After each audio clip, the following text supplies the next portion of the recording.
नमस्कार, स्वागत आहे तुमचं माझ्या एका नवीन रेसिपीमध्ये। आज आपण उडदाची डाळ बनवणार आहोत।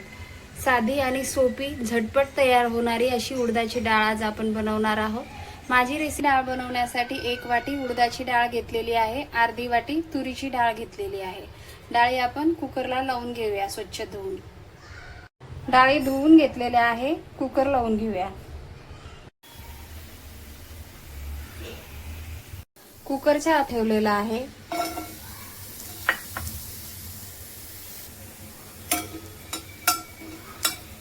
मिरची वाटून घेऊया। मिरची, लसूण आणि कोथिंबीर वाटून घ्यायची आहे आपल्याला। या मिरची वाटून घेत तेल टाकून घेऊया।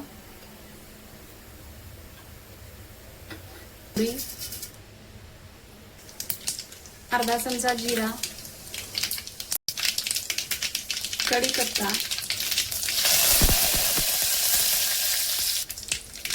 कांदा, 1 छोटा चमचा हळद,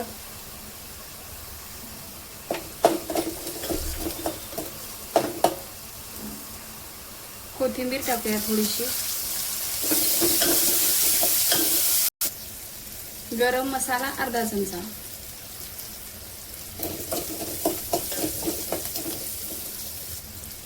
मिरची, लसूण आणि कोथिंबीर वाटून घेतलेलं ते टाकून घेऊया।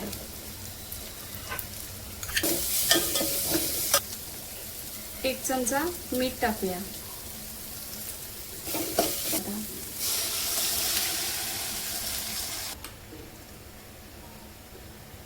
कोथिंबीर टाकून घेऊया आणि डाळीला छान आता उकळी आलेली आहे। गॅस बंद करून घेऊया।